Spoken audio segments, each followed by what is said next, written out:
Kepada Tuan dan Puan, para anggota DPR yang terhormat, apa kabar hari ini? Sepertinya tak sebaik biasanya.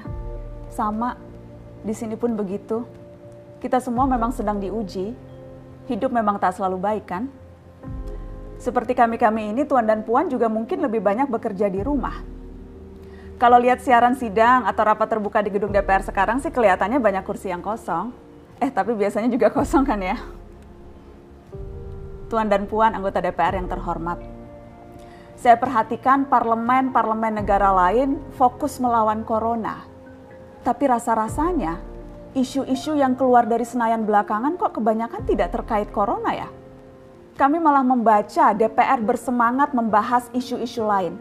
Contohnya, rancangan Undang-Undang Cipta Kerja yang banyak ditolak karena dinilai mementingkan kepentingan investor di atas kebutuhan pekerja.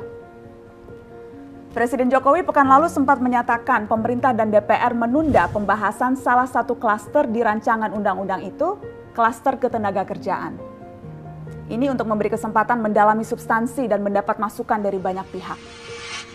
Berpegang pada alasan itu, maka sudah seharusnya klaster lain dalam RUU Cipta Kerja pun perlu ditinjau ulang. Karena yang lain juga bukan tanpa masalah, terutama dari perspektif lingkungan dan keadilan gender. Tidak cukup hanya menunda pembahasan satu klaster saja. Ada juga RUU lain yang masih nekat mau dibahas. Ada RUU KUHP yang tahun lalu diserbu unjuk rasa. Lalu RUU pemasyarakatan. Ada koruptor yang sudah ngebet pengen bebas kah? Apa kabar Pak Yasona? Terus terang saja, membahas undang-undang yang menyangkut hajat hidup orang banyak di masa seperti sekarang ini terlalu mengundang curiga. Gara-gara pandemi yang pada jatuh cinta saja berani menunda nikah loh. Ini kok DPR buru-buru banget kayak lagi kejar setoran? Tidak ada undang-undang yang tidak penting, semua penting.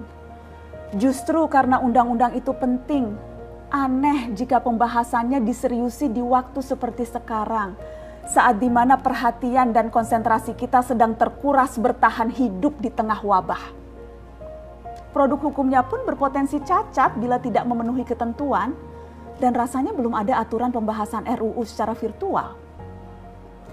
Jika ngotot menuntaskan Omnibus Law atau RUU KUHP atau RUU pemasyarakatan, jangan salahkan jika ada yang menilai DPR tidak menjadikan perang melawan corona sebagai prioritas.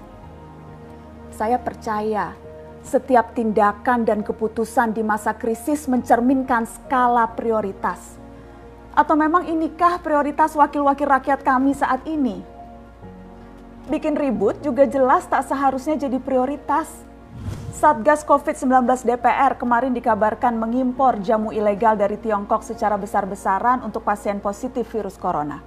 Satgas kemudian membantah itu, katanya ini diproduksi di Jakarta dan merupakan sumbangan Wakil Ketua DPR RI Sufmi Dasko yang akan dibagikan gratis ke berbagai rumah sakit.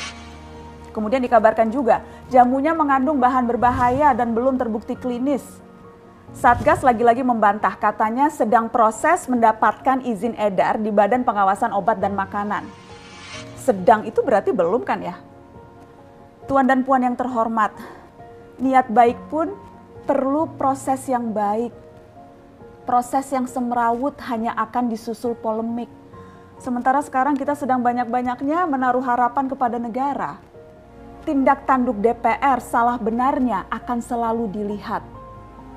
Makanya sempat ramai juga warganet mengkritik Satgas COVID-19 DPR RI yang berfoto mengenakan APD saat hendak berkunjung ke rumah sakit darurat Wisma Atlet menyerahkan sumbangan DPR. Ini dinilai melukai hati masyarakat.